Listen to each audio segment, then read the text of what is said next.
We can use CSS in an HTML by three ways. Three ways to use insert CSS. First is inline, second is internal, and third is external style sheet. Inline, internal, and external. Okay, let's go one by one.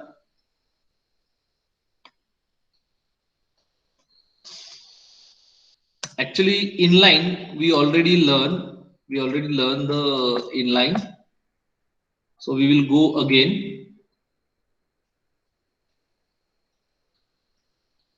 If you remember, we have written. Sorry, it is a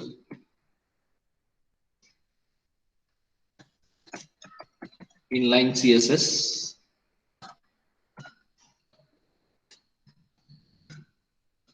For a paragraph, if you remember, for a paragraph, we have used one attribute style. Yes, in that different values, I can set like a background. How should be the background color? Then another style I can give as font color. Let's say it is a white. I can set. Now see, unlimited number of attributes are there. Unlimited number of attributes are there. Let's say I will go for a border.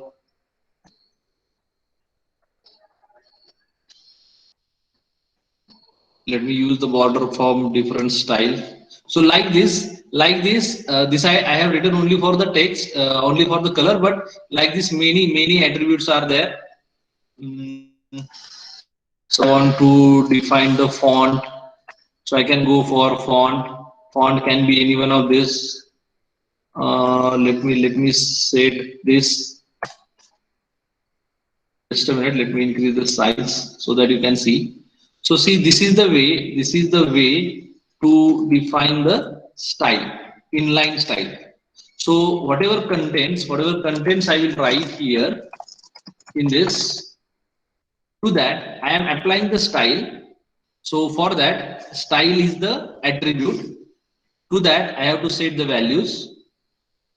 And in that, group of styles I can set. So first is, I have defined the background. Syntax is style keyword equal to attribute colon instead of equal to and its value. Then semicolon is there to complete the one attribute. One style I have said background should be this. Tell me, is it clear to you the syntax? Here don't use the equal to, we have to use the colon. Okay. Then second attribute is color. I am defining the font color and its value is white. Again, it is separated by semicolon. Second. Then third, border. Then fourth, font. Okay. Again, see here one more better thing we able to come across.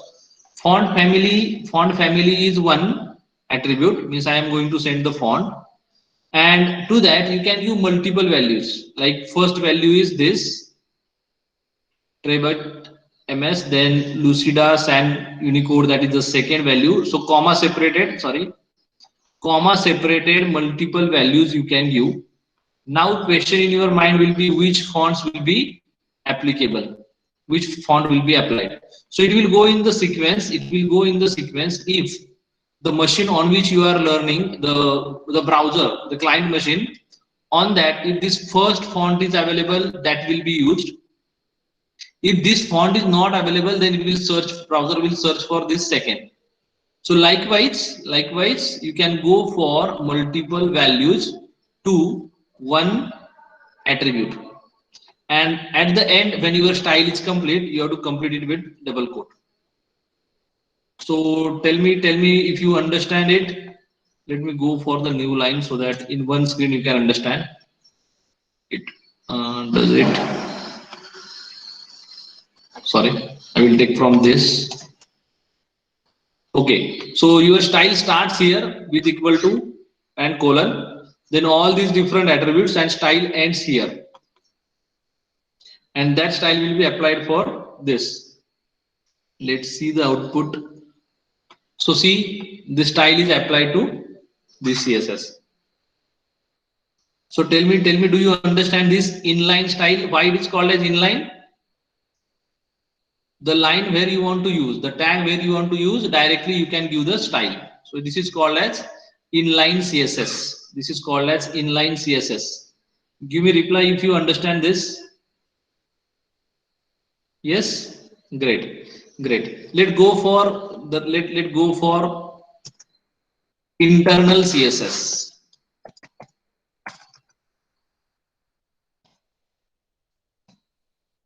Okay, can I modify the same code instead of writing?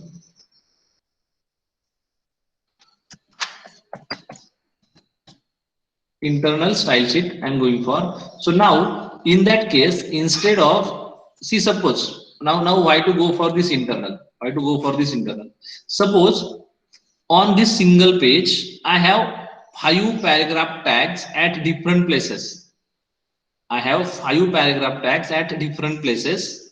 Then I have to write this style, I have to write this style 5 times. Yes, I have to write this style 5 times. Do you agree? Do you agree?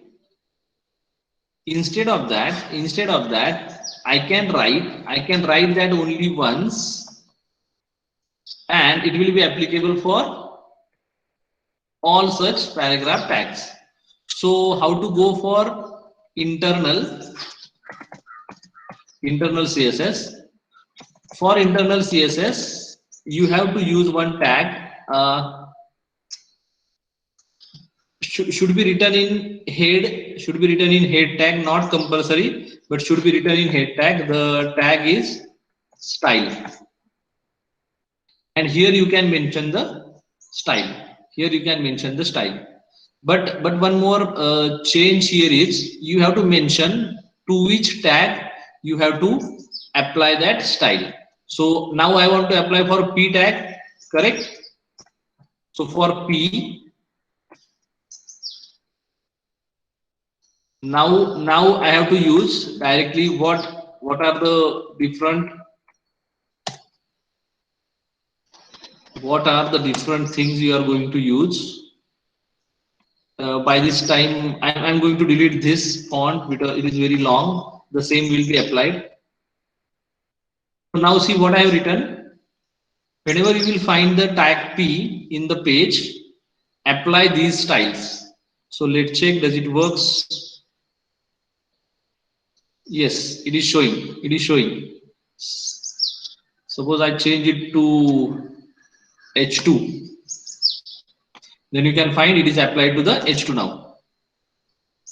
Yes, do you understand the internal style? Tell me, do you understand the internal style now? Yes, sir.